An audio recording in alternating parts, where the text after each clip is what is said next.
Cerca Teleeuropa sul tuo Play Store o Apple Store e scarica la nostra app.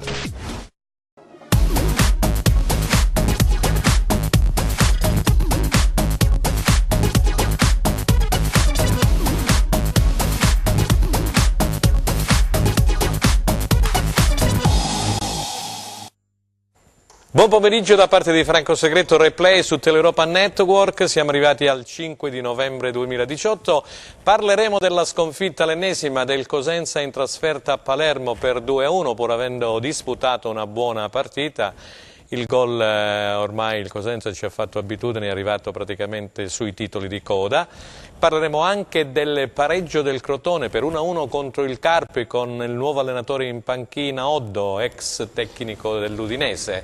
Parleremo naturalmente di quello che è successo anche in Serie C. La Vibonese ha battuto per 5-0 la Virtus Francavilla, sembra che ci sia stato un cambio di panchina. A Francavilla è arrivato Bruno Trocin, ex allenatore del Rende, a lui naturalmente vanno i nostri complimenti, in bocca al lupo per il futuro e per la sua carriera. Parleremo naturalmente del pareggio del Catanzaro per 1-1 contro il Bisceglie, mentre il posticipo è Rende e Regina.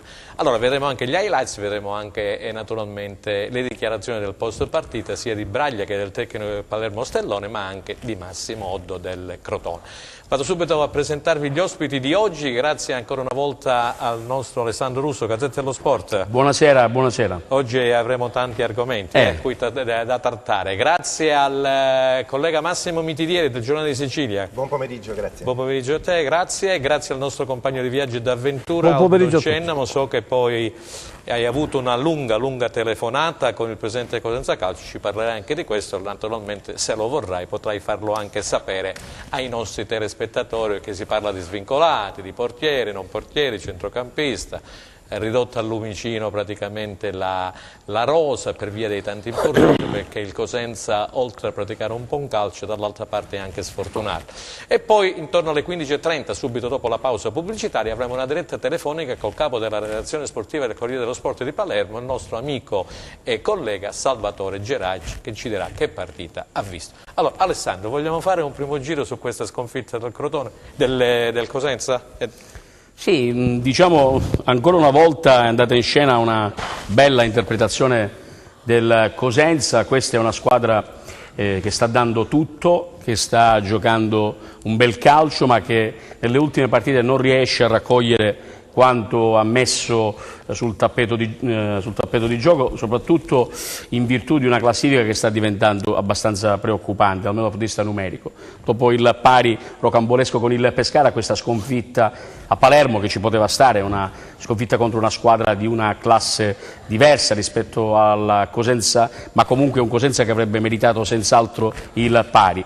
Due disattenzioni difensive hanno vanificato un'interpretazione davvero importante di un Cosenza, ricordiamo, decimato dagli infortuni, perché mancano tre pedine pesanti al Cosenza in questo momento, che sono Dorazio, Capela e Bruccini, tre giocatori chiave per l'assetto di Braglia. Nonostante questo si era riusciti, nonostante l'errore sul blocco su Salvi per il primo gol, a pareggiare con il gol di Baclé, che sembrava davvero un gol da cineteca, e invece abbiamo dovuto vedere la solita, in un certo senso, amnesia difensiva, perché i tecnici, e qualche tecnico lo abbiamo, ci dice che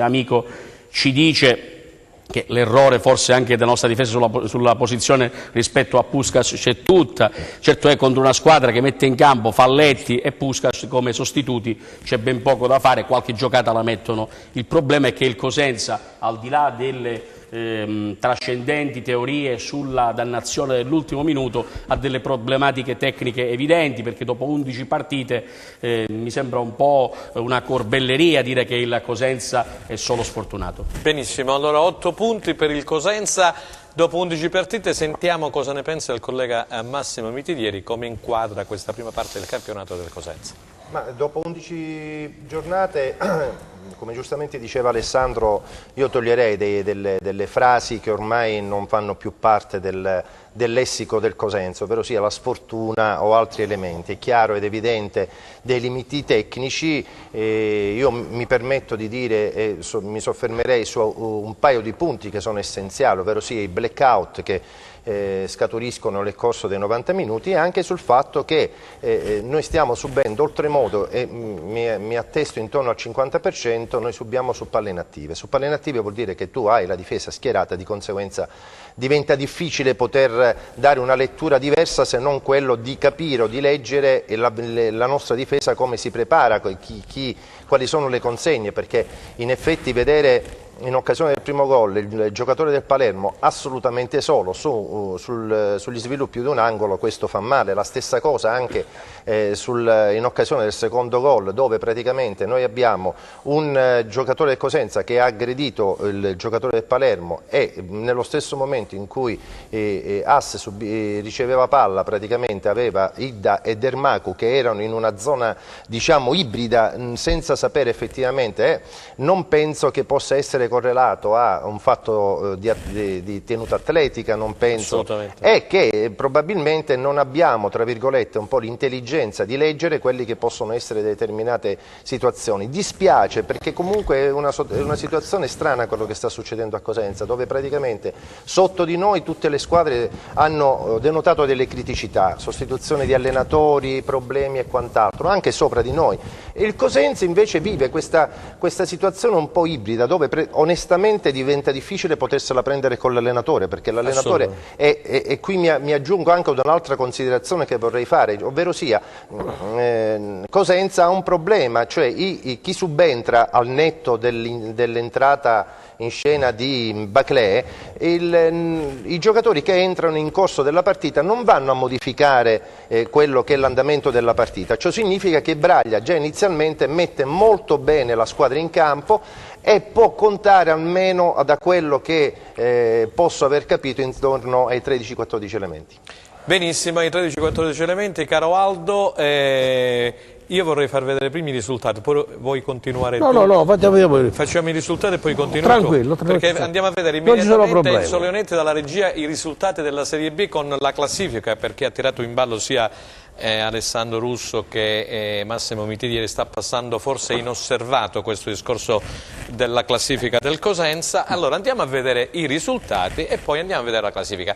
Allora l'Ascoli ha fatto il colpaccio a Benevento, 2-1 ha vinto, poi il pareggio del Crotone contro il Carpi per 1-1, Molina e Concas i marcatori, poi pareggio 2-2 tra il Foggia e il Brescia, pareggio tra l'Hellas Verona e la Cremonese in virtù di questo pareggio ha esonerato l'allenatore Mandorlini, al suo posto è arrivato Rastelli, ex allenatore del Cagliari. Signori, qui parliamo di allenatori praticamente che sono stati in Serie A, così come l'anno scorso Oddo, attualmente al Crotone, ha allenato appunto l'Udinese. Un altro colpaccio, quello del Perugia di Alessandro Nesta a Livorno, 3-2 il risultato finale, in bilico anche la panchina di Cristiano Lucarelli. Padova Cittadella 0-0, Palermo batte Cosenza 2-1, Pescara Lecce sarà il posticipe, e poi Venezia Salernitano 1-0, un'altra impresa della formazione di Walter Zenga. Andiamo a vedere la classifica generale, Enzo Leonetti, grazie. Vediamo un attimino, al comando c'è il Palermo in attesa appunto del posticipo. Palermo con 21 punti, segue il Pescara a 19, il Verona a 18, poi la Salernitana a 17, Benevento e Lecce 16 insieme al Cittadella, a 15 punti Brescia ed Ascoli, 14 punti per il Perugia, a 13 c'è lo Spezia, a 12 punti Cremonese, Venezia e Crotone. Dicevo del Venezia che ha fatto un grosso balzo in avanti, poi ad 8 punti Cosenza e Padova, con 7 punti il Foggia, poi 6 punti il Carpi in virtù del pareggio di ieri ottenuto a Crotone, e il Livorno che è rimasto a 5 avendo perso la gara contro il Perugia per 3-2. Torniamo in studio. Allora, hai visto la classifica, caro Aldo? Diceva che forse passa inosservata questa classifica del Cosenza, però Braglia, poi sentiremo anche quello che ha detto nel post partita di Palermo, dice noi giochiamo bene, riceviamo i complimenti, mi somiglia un po' all'Empoli, sì, per fare un parallelo tra la Serie A e la Serie B, dice però non raccogliamo assolutamente punti. A te la parola. Mi ritrovo in pieno sia su quello che ha detto Alessandro sia su quello che ha detto Mitidieri, perché hanno fatto un quadro secondo me, perfetto di quella. Però aggiungo io una cosa, non ci volevano, anzi ci sono voluti 10 giorni per capire che l'organico del Cosenza è un organico che manca di alcuni tasselli per affrontare questa categoria. Difatti Mitidieri ha fatto ha detto che può contare un passaggio molto attualmente interessante e ha detto che quando il Cosenza fa i cambi la cosa non migliora. Vuol dire che quelli che stanno in panchina purtroppo, ahimè, probabilmente non sono preparati ad affrontare una Serie B così importante. Io la definisco 1-2. Allora il problema che si pone è perché il Cosenza al 44esimo 3 volte subisce o il pareggio o la sconfitta. Secondo me negli ultimi 15 minuti noi, giocando bene, perché dobbiamo dire la verità, il Cosenza gioca bene, però negli ultimi 15 minuti abbiamo un calo di rendimento, non facciamo cioè quel pressing a centrocampo sui portatori di palla delle squadre avversarie. Difatti è vero che il Palermo ha giocatori di categoria superiore, sono tutti nazionali, però è vero anche che il Cosenza non ha subito violentemente l'assedio del Palermo, tranne negli ultimi 15, come capita spesso. Allora si pone un problema: o vogliamo prenderci in giro o vogliamo essere onesti con noi stessi. Io stasera voglio essere onesto con me stesso. Io ritengo che il Cosenza ha bisogno immediatamente la telecamera è di quella, rinforzi, soprattutto secondo me una sicurezza in difesa che si chiama portiere, chiaro? Perché il portiere che deve prendere il Cosenza non deve essere un portiere, un giovane, ce l'ha i giovani bravi, Saracco, l'altro ce l'ha, però ci vuole un portiere che sia capace di dare a questi giocatori, a questi ragazzi, a questi portieri che sono pure bravi, una qualcosa di diverso, cioè quella sicurezza, quella tranquillità, anche negli allenamenti, cioè il portiere che penso che deve essere un portiere calizzatore di qualcosa che lui ha, che si porta dietro dalla Serie A, dove è vissuto, e la può spostare, la può calcizzare su questi ragazzi che ci sono, che sono bravi, perché probabilmente c'è qualcosa che non funziona anche negli allenamenti che fanno questi ragazzi.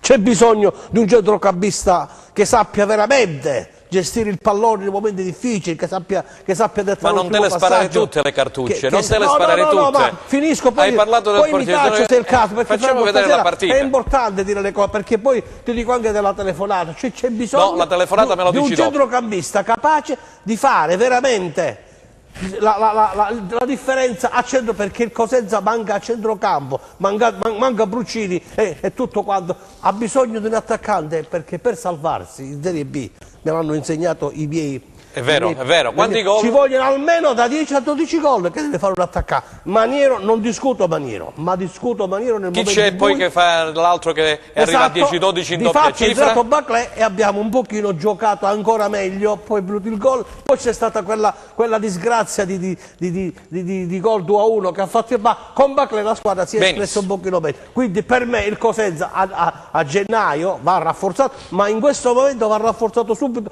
prendendo un portiere di categoria, perché ci sono sul mercato portieri importanti che possono fare per il bene del Cosenza. Benissimo. Questo è il mio dire. Allora, hai detto tutto. Un portiere, guarda, lo abbiamo detto anche a ma ci sono, firmerà oggi pomeriggio ex Foggia col Monza, c'è Bizzarri, c'è Berardi, c'è Pellizzoli, più no, c'è un portiere di 34 anni, caro Franco. Agazzi, che ha giocato 6 anni nel Cagliari, ha giocato nel Milan, ha giocato nella Lucchese, mi pare. Vabbè, anche questo è un problema che riguarda il direttore sportivo, al quale rivolgiamo poi all'amico ma Stefano non per diminuire la bravura di questi ragazzi, ma secondo me manca qualcosa a questi ragazzi, ci manca l'esperienza di un portiere che gli sta dietro. Allora, giriamo il tutto al direttore sportivo Stefano Trinchera e naturalmente al presidente Cosenza Eugenio Guaraci, perché la situazione, Presidente, è, non dico compromessa, però come diceva Alessandro Russo, è molto molto delicata, considerato che poi il Cosenza dovrà ospitare il Lecce sabato, vi ricordo, alle ore 18 al San Vito Marulla, sperando che possa arrivare la seconda vittoria dopo quella col Foggia. Quindi pensiamo in positivo, cerchiamo di vedere il bicchiere mezzo pieno, sperando che qualche giocatore, come ha detto prima Alessandro e poi successivamente il collega Mitidieri e Aldo Gennamo, possa recuperare, perché gli infortunati in effetti e poi andiamo a Crotone e poi si va a Marco, poi c'è la pausa esattamente. Allora io vorrei ringraziare Enzo Leonetti regia, Massimiliano Franco, eccolo là dove è il nostro Massimo che guida praticamente Fino che guida la camera, e poi abbiamo Luca Chito e Giuseppe Costanzo alla messa in onda. Enzo, allora mi mandi per cortesia gli highlights di Palermo-Cosenza? Eccoli qua. Ancora un gol allo scadere, una rete che per molti è in dubbio per la posizione dell'attaccante romeno che punisce il Cosenza, che come 4 giorni fa al cospetto di un'altra pretendente al salto di categoria non sfigura, anzi regge e gioca in maniera propositiva per oltre 90 minuti, ma alla fine deve purtroppo arrendersi al gol vittoria siglato da Puskás. Eppure i lupi a Renzo Barbera giocano senza affanni e senza alcun timore reverenziale. Nella prima frazione la squadra di Braia ha anche la possibilità di passare in vantaggio, ma al 12° Mungo vede Maniero ben appostato, lo serve in aria ma il suo diagonale si spegne a fil di palo. Imprecisi e poco incisivi invece i tentativi di sbloccare il risultato da parte dell'11 di Stellone, che però nella ripresa entra in campo con un piglio diverso.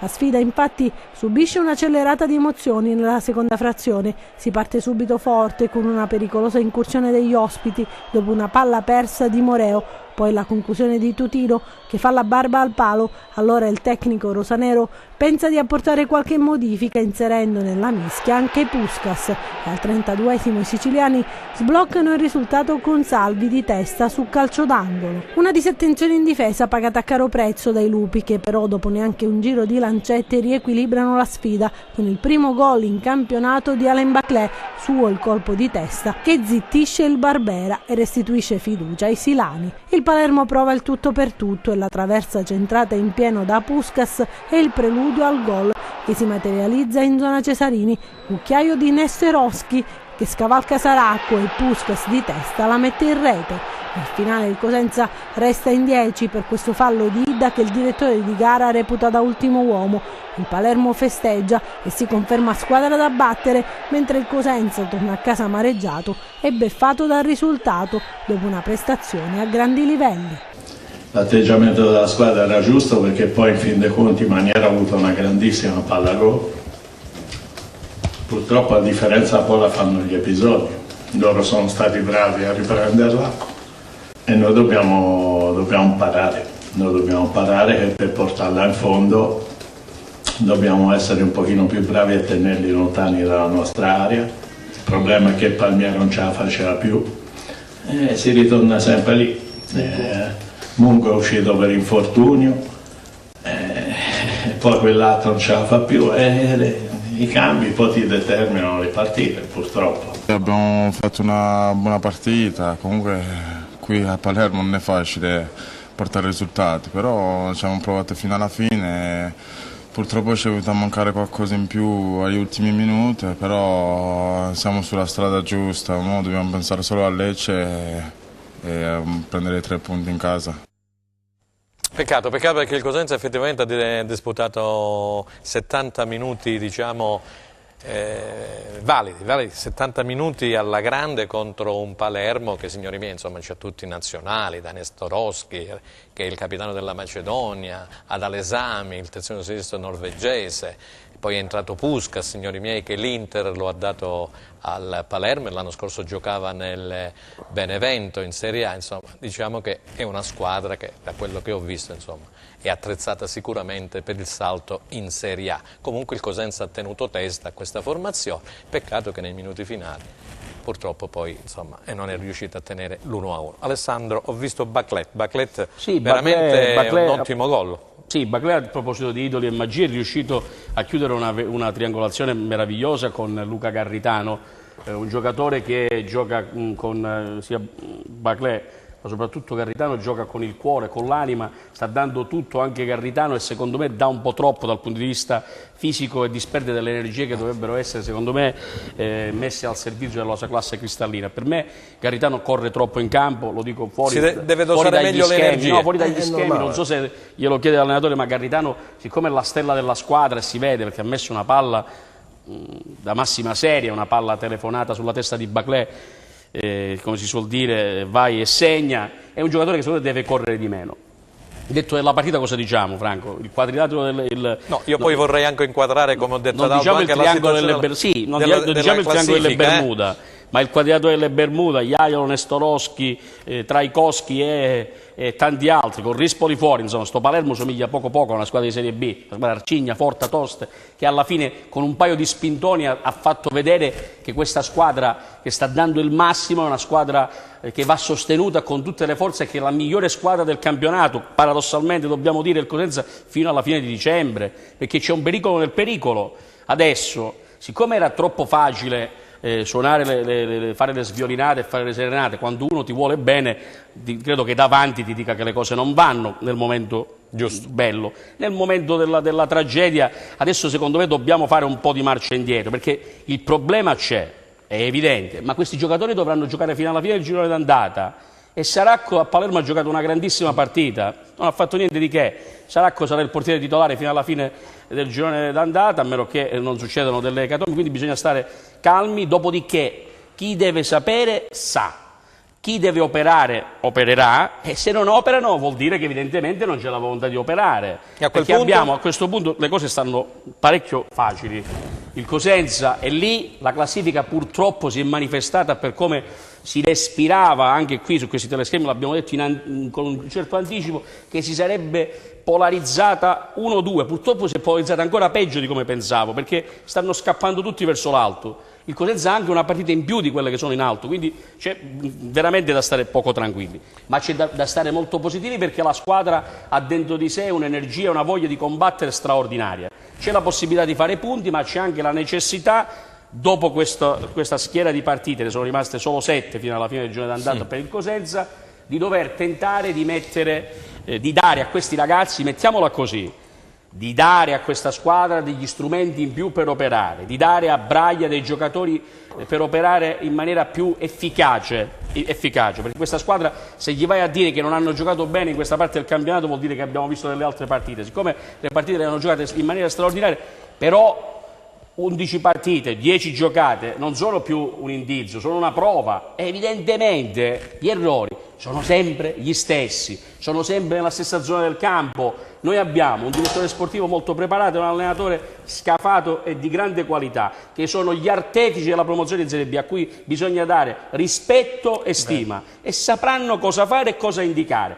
Se pensiamo che al mercato di riparazione il Cosenza si vuole presentare facendosi un giro così, giusto per un volo pindarico nella Serie B, stiamo facendo un altro ennesimo cattivo servizio. Ora però c'è da giocare, Franco. Benissimo. C'è da giocare e c'è da fare punti. Però, insomma, 7 partite, poi chiederò a Massimo, che è il nostro collega dei numeri, a quando pensa che il Cosenza poi possa girare con altre 7 partite che ci sono, considerato che ha 8 punti in classifica. Io una piccola digressione, vorrei salutare il nostro amico carissimo decano dei giornalisti Emanuele Giacoia. Ciao Emanuele, so che ci segue sempre Alessandro, ci segue sempre, poi ci chiama, e quindi Emanuele segue sempre la nostra trasmissione. Saluto affettuoso al prof. Al prof, sì, è stato praticamente una delle voci più importanti di tutto il calcio minuto per minuto, quindi un saluto ad Emanuele Giacoia. E l'altro invece gli auguri al vice allenatore del Cosenza, Roberto Chiuzzi, che è diventato papà per la seconda volta. Il figliolo si chiama praticamente Mario, quindi auguri e congratulazioni a Roberto Chiuzzi e alla moglie Rosina. Massimo Mitili, era allora, mi pare che Alessandro ha detto qualcosa di importante, no? Speriamo che poi a gennaio intanto ci si arrivi senza grossi danni, perché poi devi andare ad affrontare il Lecce, poi devi andare a Crotone e si giocherà, mi pare, in posticipo l'altro lunedì alle 21, il 26 esattamente, e insomma adesso è entrato nel vivo il campionato, non bisogna più sbagliare, l'attenzione deve essere intensa per tutti i 90 e passa minuti, perché se sbagli, io sono d'accordo con Alessandro, la Serie B ti taglia a fettine. Sì, ma io aggiungerei ai nomi che avete citato poc'anzi del Palermo anche Falletti, che è stato, secondo mio parere, nazionale argentino, è stato, sì, uruguaiano, è stato la chiave di lettura, perché praticamente con l'entrata di Falletti praticamente Stellone ha messo il suo Palermo con il modulo 4-2-4, quindi praticamente Falletti da solo è riuscito a gestire tutta la linea mediana, diciamo fino ai 16 metri. Il Cosenza, veramente bisognerebbe aprire un capitolo su questo Cosenza, perché è una squadra rognosa. Io sono certo che alla vigilia delle conferenze stampe dei vari allenatori che incontrano il Cosenza, quando dicono che è difficile incontrare il Cosenza, lo dicono a ragion veduta, cioè non sono le famose frasi fatte, vabbè incontreremo, avremo difficoltà, è una squadra che comunque onestamente non è stata messa sotto da nessuno, escluso quella parentesi della Cremonese, mi sembra, che abbiamo perso 2-0. O Cittadella. Cittadella, scusami. Quindi è un Cosenza che è capace di tutto e il contrario di tutto. Ma mi fermo in modo tale Sì, ti fermi perché ci fanno segno la regia, dobbiamo andare in pausa pubblicitaria, restate con noi perché poi avremo una diretta telefonica col collega Salvatore Geraci di Palermo.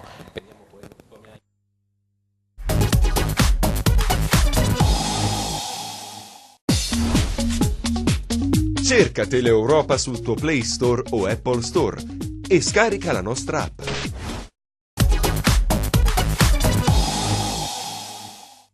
Ed eccoci alla seconda parte di Replay, stava parlando il collega Massimo Mitidieri del Giornale di Sicilia, lo facciamo concludere. Nel frattempo pregherei Enzo Leonetti di metterci in contatto con la redazione di Palermo del Corriere dello Sport e col collega Salvatore Geraci. Allora, poi volevo sottolineare quello che giustamente è la preoccupazione di Alessandro, il valore aggiunto guardando la classifica, che adesso il gap, la forbice comincia ad allargarsi, perché noi abbiamo 8 punti, quella davanti a noi che è il Crotone ne ha 12. E attenzione, perché cominciamo ad entrare in zona pericolo, in zona rossa, poi cominciano le pressioni, poi cominciano tante situazioni che probabilmente di calcistico poi ha ben poco, perché entrano situazioni psicologiche, lei poi entri in una sfera o in una stratosfera un po' particolare, quindi le prossime 2 partite sono importanti. Purtroppo incapperai in due brutte rogne che sono Lecce e Crotone. Lecce ha voglia di rivalsa, il Crotone con Oddo sicuramente avremo a che fare con una squadra che non sarà la stessa di 10 giorni fa o di 7 giorni fa, anche perché ci sarà la pausa, quindi noi incontreremo quasi a fine novembre il Crotone, sperando di arrivare, come giustamente diceva Alessandro, di arrivare alla zona Natale Capodanno con una situazione che ci possa un attimino far stare tranquilli, anche se vedo dall'espressione di Braglia che non dico... Intanto c'hanno 4 punti in più.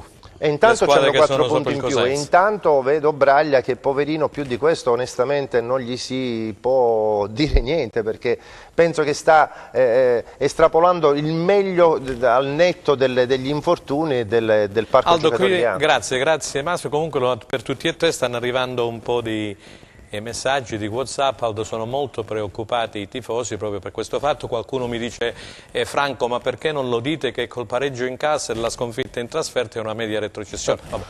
E questo è normale, insomma, lo stiamo sottolineando ormai da più puntate, da quando è stato Braglia qui, quindi la classifica parla chiaro, 8 punti e abbiamo visto tutti, no? C'è il Carpi poi a 6, a 7 il Foggia che la prossima settimana riposerà e a 5 punti chiude il Livorno. Quindi, come dicevo prima, il campionato è entrato nel vivo. E quindi, Aldo Cenno, ma tu hai sentito il Presidente, nel frattempo che arriva la telefonata con Salvatore Geraci. Allora, che cosa vi siete, se puoi dire naturalmente quello che è stato il contenuto della telefonata? Spesso io mi permetto di dire, non di suggerire, di fare un commento, perché non mi permetterei mai di suggerire. Ma so che i tuoi rapporti sono ottimi. Ma i commenti me li posso permettere, perché grazie a Dio ne ho viste tante. Aspetta Aldo, forse c'è la telefonata, vediamo un attimino. Ci dicono dalla regia che abbiamo la telefonata. Pronto? Sì, io sono qui, ciao a tutti. Ciao Salvatore. Salvatore Geraci della redazione del Corriere dello Sport, inviato da una vita col giornale. Io ti presento subito gli ospiti. Grazie intanto per aver accettato l'invito, Salvatore. Grazie a voi. E spero che da una vita significhi un fattore positivo. Positivo, ma pure io, i capelli bianchi pure i miei dimostrano questo.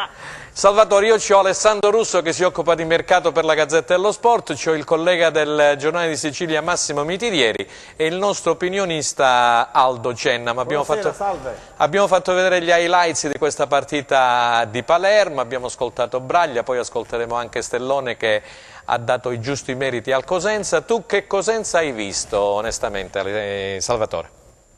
Ma io devo dirti la verità che arrivato a un certo punto ho temuto anche che il Palermo perdesse di vista la partita e il traguardo che si era prefisso, perché il Cosenza ha giocato una buona partita, soprattutto nel primo tempo, ha imbrigliato il Palermo, gli ha tolto ogni spazio. Poi sai, ho visto anche altre partite del Cosenza, però devo dirti la verità che mi è sembrato sempre agguerrito, ben tosto, in grado di dare del filo da torcere a qualunque avversario, un Cosenza che gioca anche bene. Peccato che per quanto produca poi concluda anche poco, ma Palermo secondo me non meritava assolutamente di perdere. Insomma, se il Cosenza è questo, deve soltanto aspettare di poter fare che la ruota giri. Insomma, sì, come ha detto in effetti Braglia poi a fine partita. Sentiamo, facciamo un giro. Alessandro. Ciao, buonasera. Ti volevo chiedere, tu che hai visto molte partite anche del Palermo, hai visto anche le squadre che dovranno lottare con il Cosenza per questa permanenza. A mio avviso, noi abbiamo parlato spesso anche in questa trasmissione di un campionato polarizzato. Da una parte una grande maggioranza di squadre che mi sembra difficile che possano concorrere per la salvezza, e poi un gruppetto ristretto di 5-6 squadre che dovranno fare una lotta fratricida fino a fine maggio. A tuo avviso, le squadre che hai visto, come le posizioni e come vedi il Cosenza in questa bagarre? Sì, guarda, in effetti colgo lo spunto dalla tua riflessione, perché è interessante. Rispetto all'anno scorso comunque mi pare che il campionato sia molto più equilibrato, per cui le sorprese potrebbero essere maggiori. L'anno scorso in fondo poi è arrivato a un certo punto, è vero che soprattutto nel girone di ritorno, però poi diciamo che le grandi, tra virgolette, vennero fuori e fecero un campionato quasi a parte anche nei playoff. Poi quelle che sono andate e quelli che non ci sono andate per un pelo erano le squadre più forti del campionato. La lotta in giù, io devo dirti la verità, per esempio ho visto il Venezia poco tempo fa con Zenga appena arrivato, e devo dirti che non è che mi abbia sorpreso, eppure loro hanno un'ossatura, diciamo, di assoluto valore, però non mi è piaciuto molto. Ho visto il Carpi e mi pare che il Cosenza non debba e non possa avere problemi di questo tipo qui. Io ritengo che nel momento in cui prenderà possesso di quelle che sono le potenzialità, attenzione, è una squadra costruita sempre con grande attenzione, non ha dei grandissimi elementi come potrebbe essere il Palermo, che ha 4-5 leader di assoluto valore, però mi sembra una squadra che, giocando così bene come gioca e mettendo a posto qualche problemino, perché obiettivamente secondo me nel mercato qualcosa la dovrà fare questa società. Considera un momentino il problema del portiere. Il problema del portiere è fondamentale. Insomma, tu non puoi andare con la paura di prendere gol. Noi l'abbiamo subito questo con Posaves l'anno scorso, e ti dico, è una cosa che non gradisce nessuno, non gradisce la squadra perché non si sente sicura, non gradiscono i tifosi, è vero. Poi si creano delle situazioni che non fanno assolutamente bene. Sentiamo Massimo Mitidieri del Giornale di Sicilia. Sì, buonasera. Zamparini, risaputo, è un mangio allenatori, ma forse questa volta è stato lungimirante, cioè era arrivato il giusto momento di Stellone, oppure il precedente allenatore aveva bisogno di ancora un'altra chance? Ma sai, mangia allenatori, lui è diventato anche mangia presidenti, per la verità, perché ne ha fatti fuori anche 3 o 4, insomma, dall'anno scorso ad oggi, anche compresi i pretendenti, poi sarebbero anche di più. E guarda, la scelta di Stellone è Tedino. Tedino è sicuramente uno che non è stato fortunato. Non è stato fortunato l'anno scorso perché non è che gli abbiano a gennaio dato qualità in più rispetto a quella che aveva, che era già notevole, attenzione. Però sai, se lì chiudi ogni portone dicendo ti prendiamo un paio di giocatori in più e allora ammortizzi meglio magari qualche infortunio, qualche situazione non proprio normale. e poi lasciò la squadra al secondo posto in classifica. Arrivò Stellone ha perso una sola partita, quella col Frosinone, però sai, cruenta, perché se tu perdi quella lì è come se ti avessero bocciato a scuola, insomma, anche se hai fatto un'annata abbastanza bella.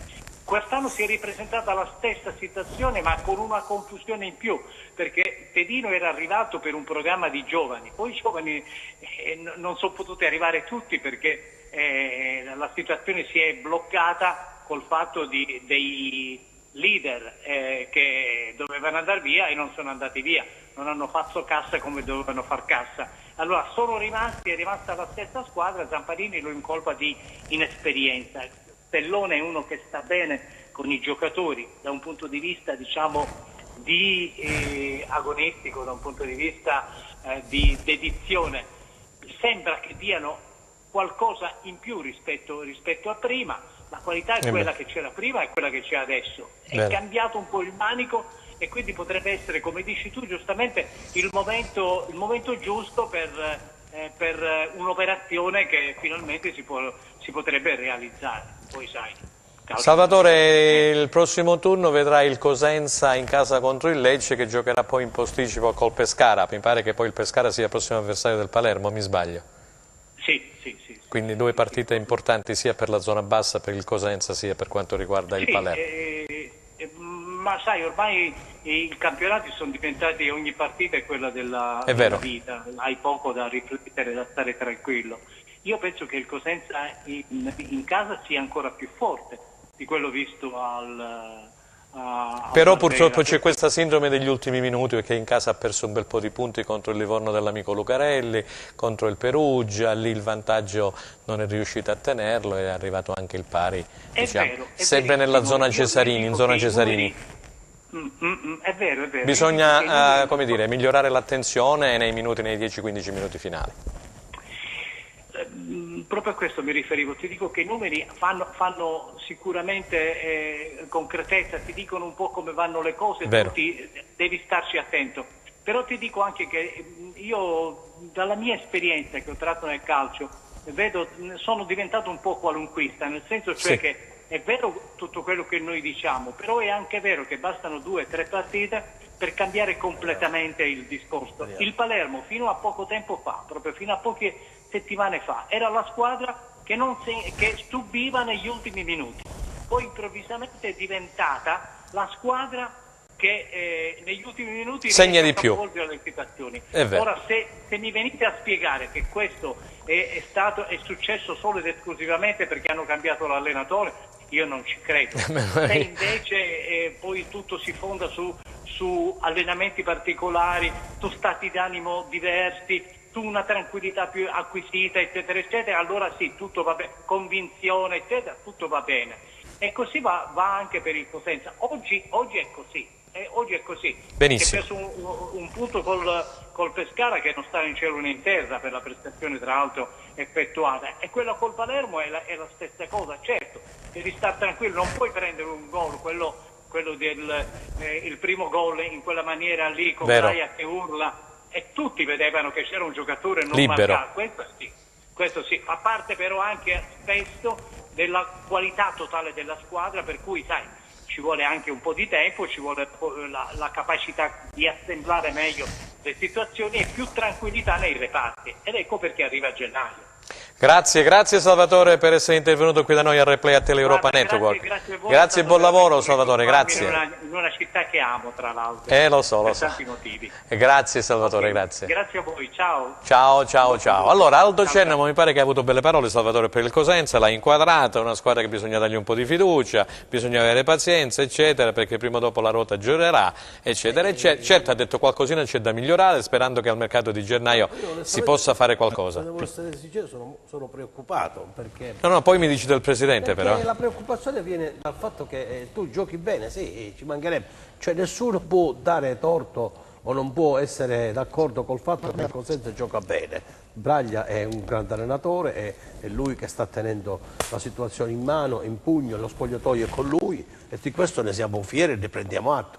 Però il problema è che questi maledetti 10-15 minuti sono una tragedia, perché lì in quel momento si vede veramente la capacità, la forza di una squadra che deve salvarsi. La reazione che il Cosenza ha negli ultimi è una questione di resa, quasi pensa che da un momento all'altro può subire il gol. Questo significa che, come ho detto prima, che manca la pressione proprio sugli avversari nei momenti topici della partita, perché il Palermo ha vinto la partita quando ha fatto dei cambi importanti, sicuramente, però il Cosenza quando ha fatto i cambi purtroppo la situazione non mi pare che abbia... e questo l'abbiamo già detto. Per quanto riguarda invece quello che io mi sono detto con il Presidente Guarascio, io ho detto le cose che ho detto prima, ho detto che secondo me questa squadra ha bisogno urgentemente... Ma mi pare che l'ha detto anche Salvatore Geraci, Salvatore Geraci, di un portiere... ma non per disdiminuire, cioè qui pensa che qualcuno pensa che io l'abbia col Zaracco, ma assolutamente, sono portieri bravi, ragazzi che si stanno facendo le ossa, che vogliono migliorarsi,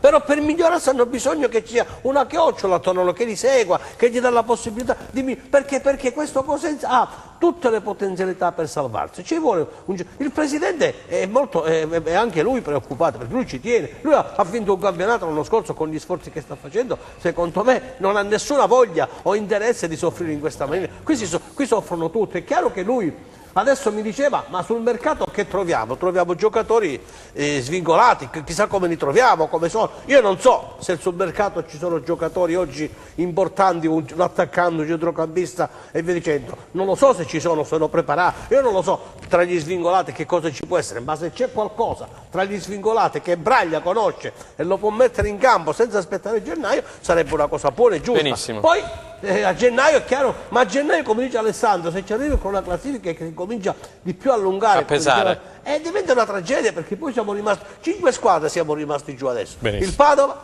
il Cosenza, il Carpi, il Livorno e non so quale altra squadra c'è. È il Foggia. Il Foggia è una squadra che non credo che ha bisogno di Aldo, vuoi sapere come la penso io? Vuoi allora sapere come salvarsi. Allora. Per salvarsi ci vogliono uomini in campo capaci di portare di esperienza, di valore, capaci di fare la differenza in questo momento. Posso dire io 30 secondi la mia, poi vi do di nuovo la parola.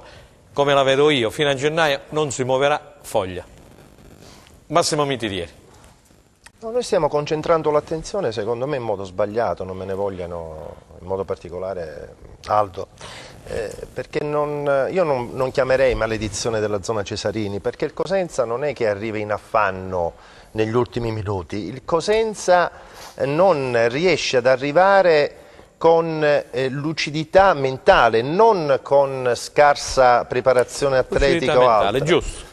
Lo condivido. Perché aggiungiamo che noi subiamo su palle inattive, cioè subire, noi quando l'abbiamo subito 12, 13, 11 al netto del Verona, il 50% sono palle inattive, quindi non denota il fatto che noi subiamo negli ultimi minuti. Noi abbiamo dei momenti topici che sono facilmente individuabili. Quando noi passiamo in vantaggio non riusciamo a dare una spinta propulsiva, noi ci abbassiamo inevitabilmente, noi ci abbassiamo dai 10 ai 20 metri in un modo pericoloso. E dobbiamo anche dire una cosa, che ora noi stiamo attenzionando il portiere e la difesa, non dimentichiamoci la zona offensiva, cioè noi abbiamo una media di 3/4 tiri in porta. Questo significa che comunque abbiamo anche delle difficoltà oggettive. Non 8 gol all'attivo, un'altra cosa, io contro il Pescara, con un terreno di gioco, voglio dire, insidioso, non abbiamo provato a tirare da fuori aria. Cioè, voglio dire, evidentemente ci deve essere qualche lettura particolare che non ci consente comunque di affondare il colpo, come è successo per esempio contro il Foggia. Benissimo, allora andiamo a ascoltare le interviste. Enzo, c'è anche Stellone, vediamo se riusciamo ad avere anche quello che ha detto Stellone nel dopo partita di Palermo-Cosenza. Grazie. Braglia, c'eravate quasi riusciti, il Cosenza aveva chiuso davvero benissimo gli spazi, nel primo tempo soprattutto, ma anche nel secondo il Palermo ha faticato. Poi cosa è successo? È successo che gli ultimi 15-20 minuti loro erano anche con i cambi, erano molto più freschi di noi.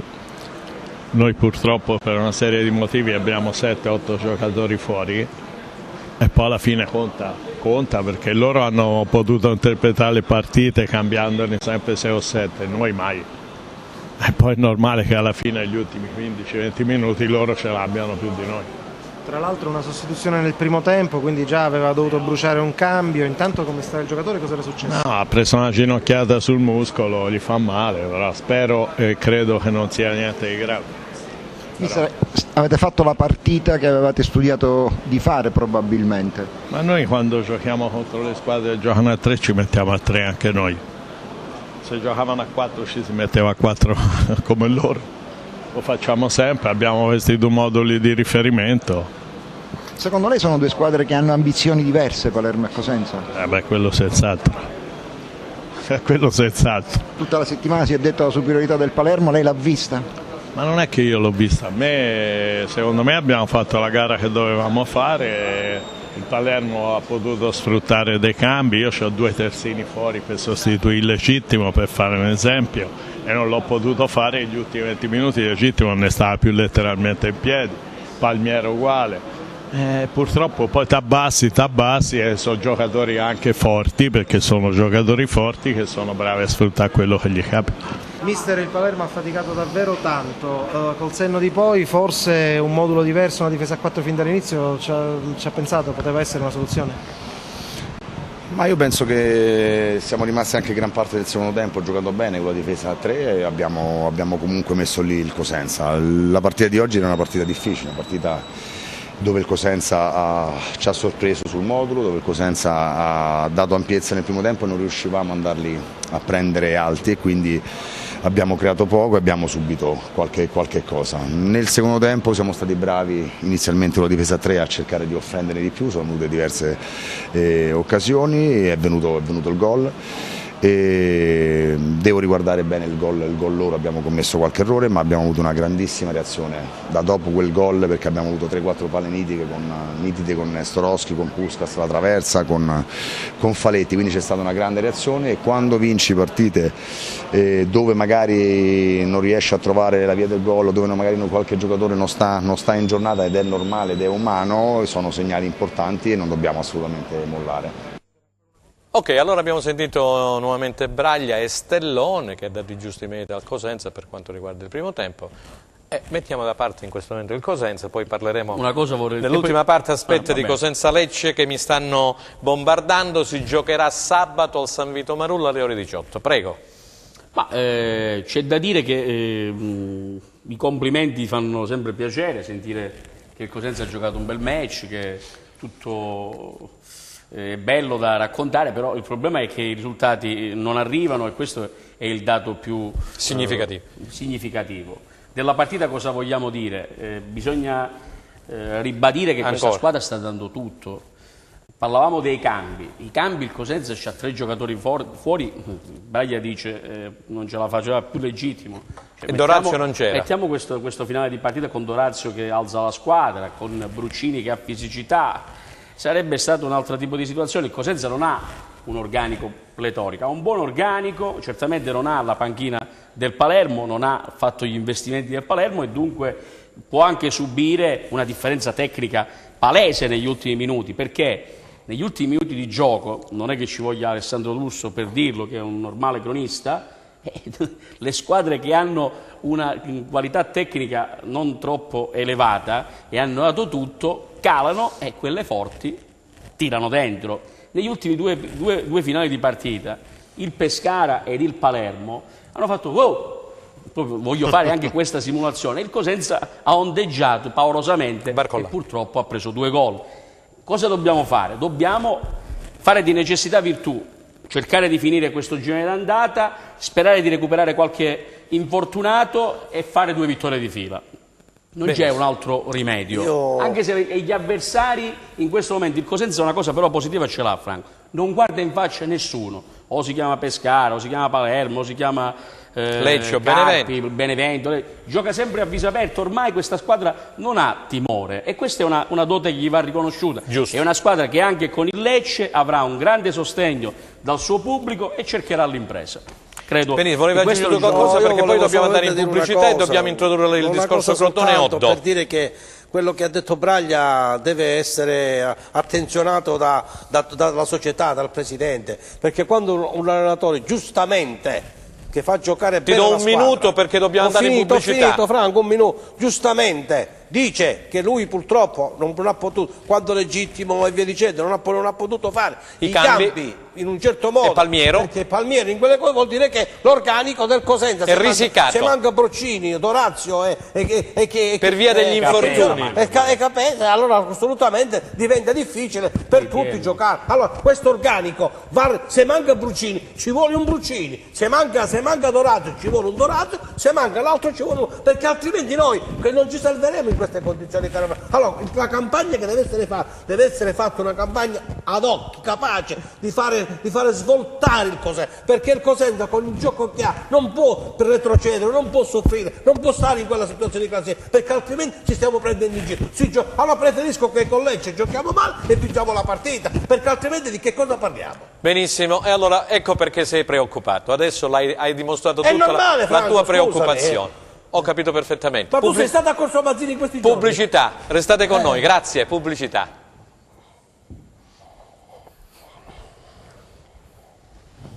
Arrivano?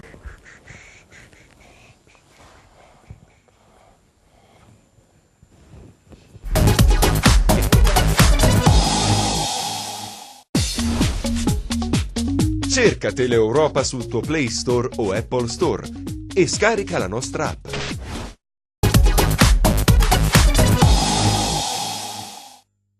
Terza ed ultima parte di Replay, abbiamo parlato tantissimo del Cosenza, tantissimi sono i messaggi, caro Aldo, che arrivano, i WhatsApp, eccetera, la gente, come dicevi, i tifosi sono un po' preoccupati. Vabbè, introduciamo il Crotone che col nuovo allenatore Massimo Odda ha pareggiato 1-1 in casa contro il Carpi, che è una formazione che se la gioca col Cosenza per quanto riguarda la permanenza in Serie B. Alessandro, introduciamo questo Crotone, poi vedremo gli highlights e anche sentiremo Massimo Odda a fine partita. Diciamo che il Crotone, la società del Crotone sta facendo il massimo, dopo aver preso Stroppa, un allenatore importante e collaudato, ne ha preso uno che è l'avanguardia in questo momento, uno di quelli più seguiti anche a livello di Serie A. È stato convinto Oddo ad arrivare a Crotone per cercare di portare questa squadra nella zona alta della classifica. L'impatto con la categoria non è stato proprio dei più belli, perché un pareggio con il Carpi fa storcere il muso a tutti, compreso all'allenatore stesso, ma in Serie B, Franco, ormai è legge abbastanza risaputa, non si può dormire soldi tranquilli in nessun match. La squadra del Crotone forse un difetto lo sta dimostrando: corre poco nella seconda parte della partita, non è agguerrita come serve in questo torneo e soprattutto ancora forse non si è calata appieno. Cosa dovrà fare Oddo? Dovrà fare lo psicologo e dovrà dare un tocco di classe e di nervo in più a questa squadra, che ha numeri e giocatori straordinari per la categoria. Forse sarà questo il problema. Al Crotone Calcio si può imputare poco, perché Ursino e Vrenna hanno lavorato, hanno messo il meglio possibile nelle mani dei due allenatori, sia di Stroppa che di Oddo. I risultati però non vengono. Il Crotone ha 12 punti, è ospite sgradito nella zona intermedia bassa della classifica. Difficilmente si può ipotizzare il contrario a fine campionato, però bisogna sempre stare attenti, perché la B è un campionato strano e quindi in poche partite, come diceva pure bene il collega prima da Palermo, in 2 o 3 partite si può cambiare l'assetto. Lato Crotone, io volevo dirlo a Geraci ma mi sono frenato, sarebbe forse più semplice avendo le qualità. Lato zona retrocessione è una discussione che prende una piega di natura psicologica e di baricentro emotivo dell'ambiente difficile da decifrare. Massimo, andiamo a vedere gli highlights del Crotone e poi ti do subito la parola a te, ad Aldo Gera. Allora, Enzo Leonetti, mi mandi per cortesia gli highlights del Crotone? Eccoli qua, il servizio di Gianluca Pasqua, grazie. Doveva essere la gara del rilancio e il Carpi, l'avversario di turno, la vittima sacrificale della necessità dei rossoblù di voltare pagina dopo la sconfitta di Lecce e ripartire con un piglio diverso rispetto alla gestione Stroppa. Di possibilità la squadra pitagorica ne ha avute, perché la formazione di Castori, dopo aver punto con Arrighini poco dopo il quarto d'ora, con Cordaz costretto ad uscire e tamponare sull'incursione dell'ex Cosenza, si è rintanata nella propria metà campo, lasciando che Martella e compagni provassero un'infinità di soluzioni alla ricerca del gol del vantaggio. La rete, sfiorata o negata dai riflessi di Colombi, è arrivata grazie al blitz di Molina, bravo a farsi trovare pronto sull'ennesimo cross di Martella. Da qui in poi il Crotone, sia nel primo che nel secondo tempo, ha collezionato una serie di palle gol buttate via per imprecisione o vanificate per la bravura dell'estremo difensore carpigiano. Fenomenale sul tocco ravvicinato di Budimir, un assalto a vuoto quello dei padroni di casa, puniti severamente nell'unica distrazione difensiva. Concas, imbeccato da Mokulu, è riuscito a superare Cordaz con un diagonale precisissimo. L'assalto del Crotone è diventato assedio, spezzato soltanto dai tentativi del Carpi di far passare il tempo con mezzi e mezzucci, una situazione lecita ma irritante, non gestita al meglio dal direttore di gara, che ha fatto saltare i nervi ai padroni di casa. Nel finale espulsi Cordaz e Mokulu e Bagari in campo al triplice fischio. Abbiamo visto questa immagine finale perché Cordaz, salutiamo Elio Principato, GL che ci segue sempre, capitano del Crotone, potrebbero scattare 2 giornate massimo. Potrebbero, ma non è detto. Bisogna vedere l'arbitro perché c'è stata questa rissa finale. Nella Lega B non c'è un automatismo che c'è in Serie D o in Serie C, quindi dove il capitano in automatico viene. Poi ci possono essere anche le attenuanti, trovare una motivazione. Sono anche perché stati di fatto la partita Cordaz per il Crotone e Mbokulu per il Carpi. Quindi a fine partita, quindi qua poi anche, può subentrare, non stiamo parlando di un'azione di gioco o di qualche situazione di fallo grave, qui stiamo parlando a fine partita. L'arbitro ha fischiato, siamo quasi ai titoli di coda, quindi bisogna leggere il referto. Benissimo. Allora, siccome il tempo stringe, andiamo a sentire in Leonetti mister Oddo, le dichiarazioni del nuovo allenatore del Crotone Oddo a fine partita. Grazie. Tutti si aspettavano una vittoria del Crotone, la prima. Allenatore Crotone. Alessandro, allora? È arrivato rocambolesco nell'ultima trasmissione, era la cosa molto calda, c'è stato un retroscena con Oddo che era in partenza per Dubai o più o meno, è stato bloccato nella notte dopo il pari in casa con la Salernitana e poi è arrivato a Crotone con grande piacere. Lo sentiamo allora, sentiamo Oddo, Enzo Leonetti, vai, grazie. Credo che abbiamo fatto una buonissima partita. I ragazzi sono stati bravi a cercare di mettere in campo quelle 2 idee che avevamo dato in questi giorni, a volte sono riuscite molto bene, a volte meno. Bisogna vedere il bicchiere mezzo pieno, perché se queste sono le premesse io sono molto fiducioso. La squadra c'è, la squadra risponde, la squadra gioca, abbiamo creato, ho visto prima le statistiche, 17 palle gol. Quando una squadra crea 17 palle gol vuol dire che qualcosa di positivo ha fatto. Poi ovviamente ci sono gli errori, perché è paradossale perdere una partita così, pareggiare, scusate. E pareggiare una... sì, no, perché per me è averla persa una partita così. Ho la stessa amarezza di come se l'avessi persa, come se l'avessimo persa. Abbiamo subito il gol probabilmente nell'unica maniera in cui potevamo subirlo. Loro hanno predisposto praticamente la partita su questi binari, no? Stare chiusi, compatti, e queste palle lunghe, queste spizzate e questi contropiedi. Ne hanno fatti un paio, magari qualcuno in più, 3-4, noi siamo stati bravissimi in tante circostanze di queste, e sull'unica disattenzione abbiamo subito un gol sicuramente evitabilissimo, ma è uno di quegli errori su cui si può lavorare, quindi se su un tipo di errore si può lavorare io sono sereno, perché ci lavoreremo e cercheremo di eliminare questo tipo di errori. Cercheremo di eliminare, dice Oddo, questo tipo di errori. 17 palle gol, insomma, sono tante, poi averne sfruttato solamente uno. E allora il Crotone giocherà venerdì prossimo, venerdì di questa settimana, in anticipo, e sarà su Rai Sport alle 21, giocherà in trasferta a Perugia. Allora, questo Crotone, si chiedono in tanti, 12 punti, una squadra di Serie A, a vedere i nomi, basta dire che Simi è in panchina, diciamo parte sempre dalla panchina, Budimir, Stojan, insomma c'è giocatori importanti, Cordaz in porta, Sampirisi.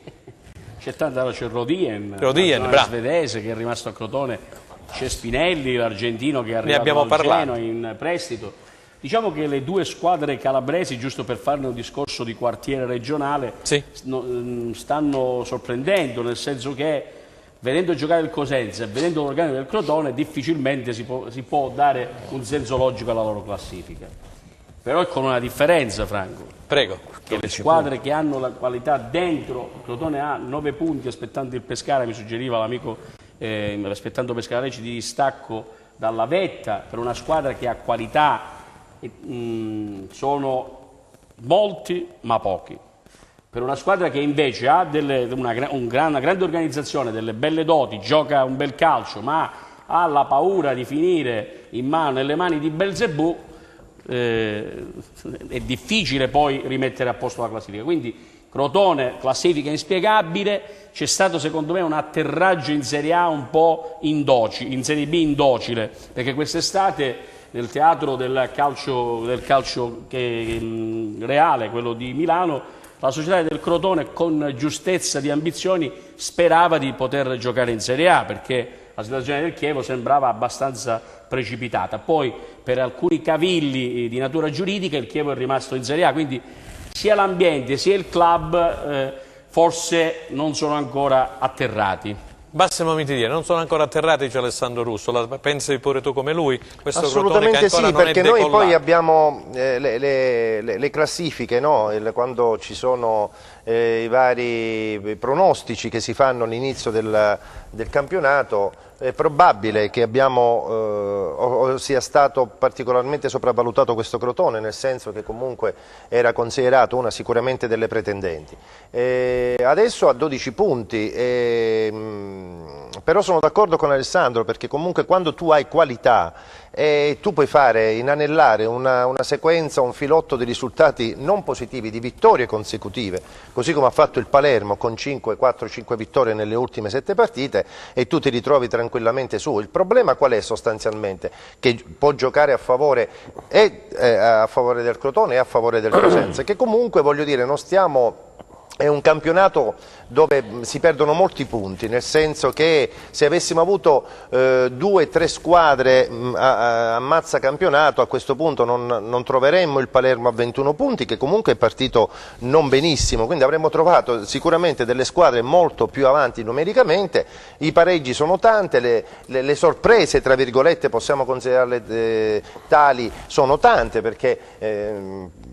Se tu, basta vedere la giornata di ieri, Benevento-Ascoli, non ti viene in mente di pensare all'Ascoli che batte il Benevento, quindi voglio dire, non mi sorprende neanche paradossalmente, quindi questa Serie B veramente non c'è la squadra ammazza campionato, non c'è la squadra Materasso, e questo può giocare a favore o contro di qualche squadra. Aldo Cenno, ma allora inquadrami il Crotone, Oddo cosa può dare a questo Crotone rispetto a Stroppa? Io ti dico, tu sei stato sempre critico nei confronti di Stroppa. Ieri è stata la giornata del portiere del Carpi.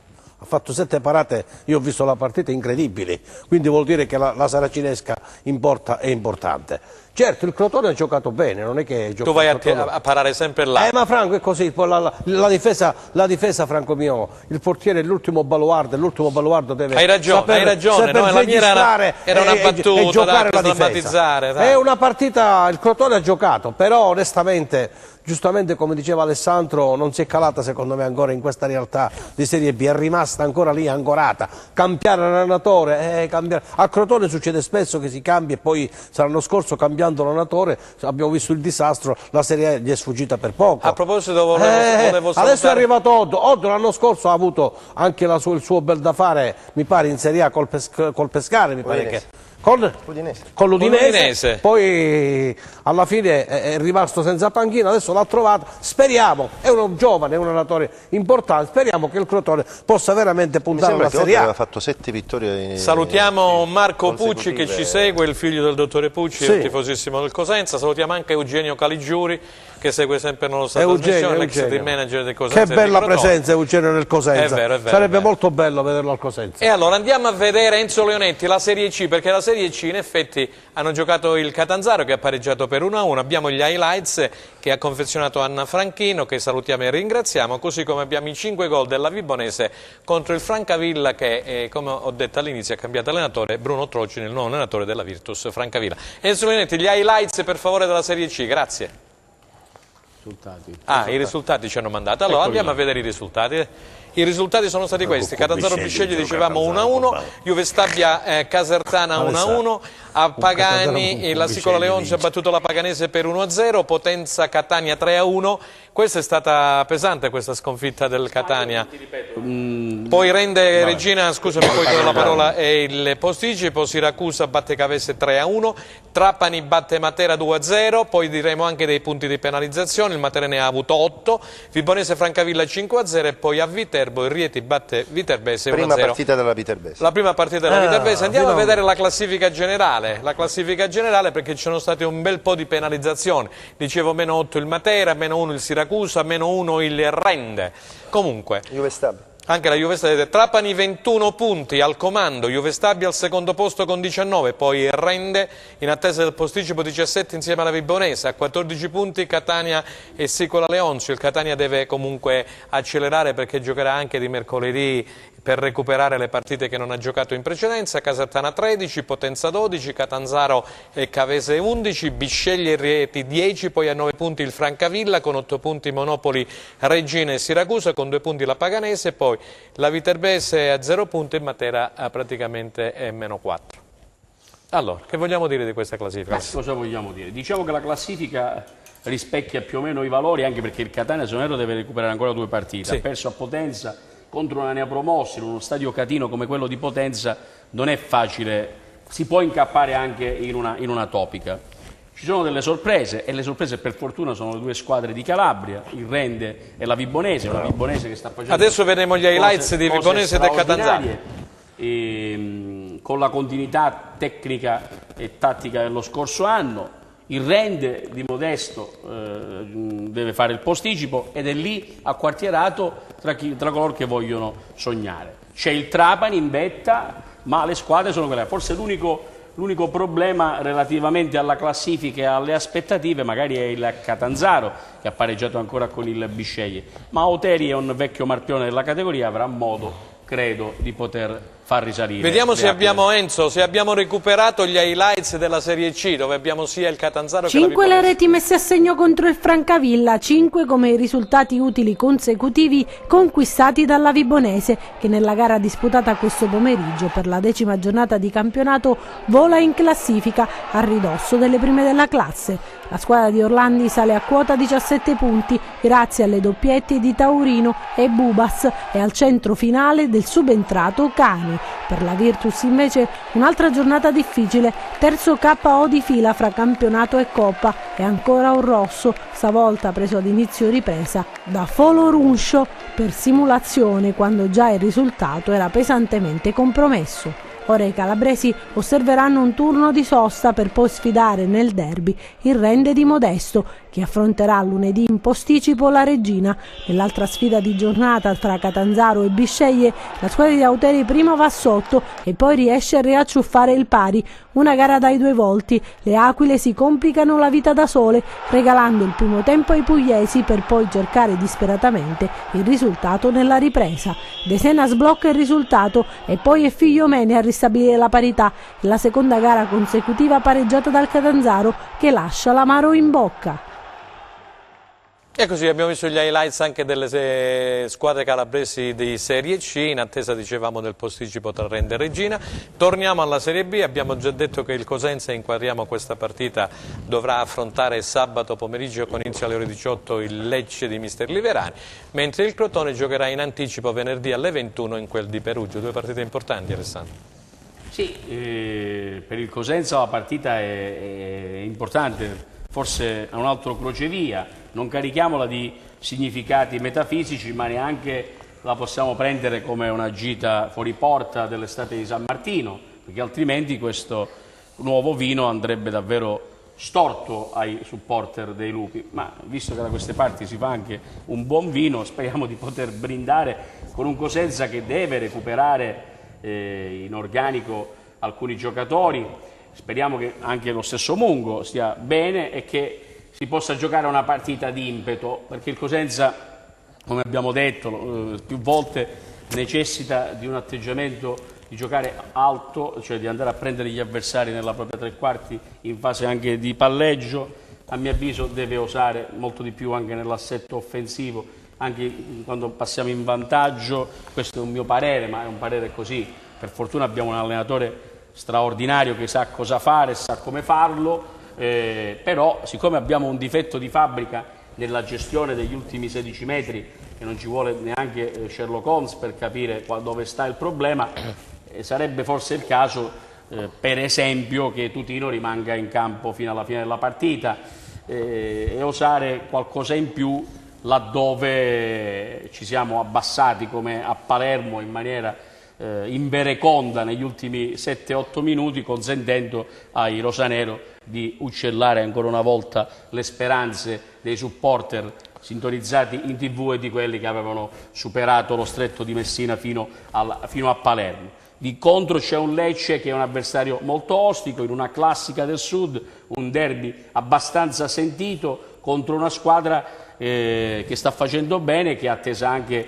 alla partita del posticipo. I temi sono tanti e la possibilità di vedere un gran match è fondamentale. Soprattutto è fondamentale, senza fare troppi appelli, che ci sia l'atmosfera giusta intorno al Cosenza. Questo pubblico, questa squadra merita il sostegno, perché la B appartiene chiaramente in maniera ideale e trasversale a tutto l'apparato marketing di Cosenza Sportiva, stampa, tifosi e indotto, perché poi evitare il capitombolo gioverebbe a tutta la città. Mi dici due cose, non solo al club, mi dici due parole poi voglio sentire anche Massimo, il nostro amico Aldo, su questa trasferta del Crotone contro il Perugia di Nesta, Perugia che ieri è stato corsaro contro il Livorno, ha vinto per 3-2.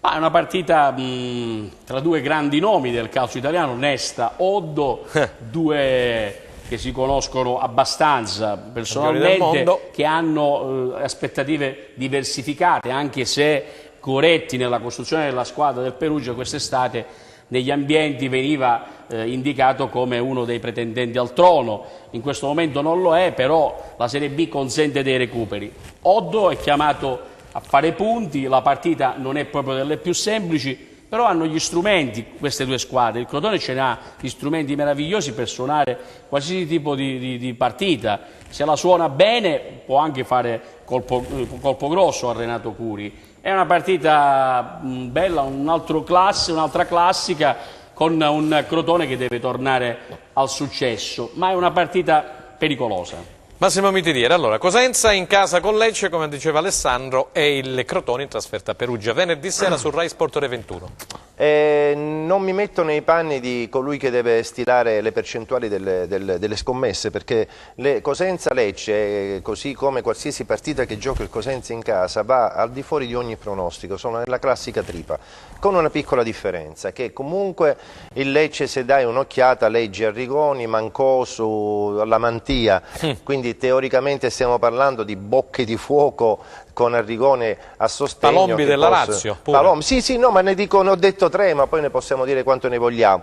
Io sono estremamente fiducioso, bisogna vedere come sarà l'impatto iniziale, supportato sicuramente, ora anche a livello numerico ci siamo attestati intorno alle 6.500 presenze, anche 7.000, quindi voglio dire comunque Cosenza sta rispondendo bene. Ti ripeto, Cosenza è la classica situazione un po' atipica, dove praticamente hai pochi punti ma non c'è assolutamente nessun tipo di polemica, se non il riconoscimento di limiti fisiologici che ha questa squadra. Strutturali. Quindi l'allenatore può tranquillamente allenare, è una situazione dove non c'è trambusto, la tifoseria ritorna, sono quelle classiche partite che veramente possono darti là per un rilancio, anche se subito dopo ci sarà la pausa, quindi voglio dire saranno un po' particolari. E ti ripeto, guarda, tu ti poni, cerchi di incanalarti su una strada positiva, però subito hai degli step, perché comunque devi stare sempre molto attento di non scivolare, perché adesso anche scivolare ti può comportare dei punti di non ritorno. Crotone? Certamente. Il Crotone come Cosenza, nel senso che ora bisogna vedere Oddo che impronta darà, anche lì i tempi secondo me sono un po' ristretti, perché se dovesse aumentare, come per esempio se oggi il Pescara dovesse uscire vittorioso andrebbe a 22, quindi il gap sarebbe ancora maggiore, quindi è un work in progress che secondo me bisogna analizzare non a medio termine ma addirittura giornata per giornata. Aldo, a te la chiusura perché siamo sui titoli di coda, 1 minuto e mezzo, 2. per le partite di cui abbiamo parlato prima, il Cosenza contro il Lecce e dei Perugia-Crotone. È stato detto tutto, è una partita che il Cosenza se la deve giocare come l'ha giocata col Foggia, caro Franco, deve copiare integralmente quella partita, metterci quella determinazione, quella forza, quella cattiveria per poter dare i 3 punti a questa squadra, perché avere 3 punti significa risalire un po' la classifica, portarsi a ridosso della sesta in classifica e quindi trovare poi la possibilità nella partita successiva dopo la pausa che ci sarà di incanalarsi su una strada diversa rispetto a quella che attualmente è, con il gioco bello che c'è, giochiamo probabilmente meno belli, facciamoci meno belli, giochiamo un pochino più brutti, vinciamo la partita e portiamo i 3 punti a casa. Io mi auguro che il Crotone rimanga ancora per qualche settimana con la testa in Serie A, perché se rimane con la testa in Serie A noi dobbiamo andare a Crotone e mi auguro di non trovare un Crotone guerrigliero, forte, già in tema di poter andare nella classifica, dall'altra parte della classifica, perché il Cosenza ha bisogno in queste 2 partite di trovare tutta la sua forza, tutta la sua energia per cercare di fare i 6 punti che servono per trovare una classifica che secondo me è bugiarda e il Cosenza non merita questa posizione. Benissimo, allora siamo arrivati alla fine anche per oggi, per questo lunedì 5 novembre 2018. Vado a ringraziare Alessandro Russo, che sarà con noi anche prossimo lunedì, grazie a Massimo Mitidieri del Giornale di Sicilia, il collega, e grazie naturalmente al nostro compagno di viaggio, il nostro opinionista Aldo Cennamo. Da parte di Franco Segreto è tutto e noi ci rivedremo lunedì prossimo sempre da Teleuropa Network, sempre alle ore 15. Arrivederci.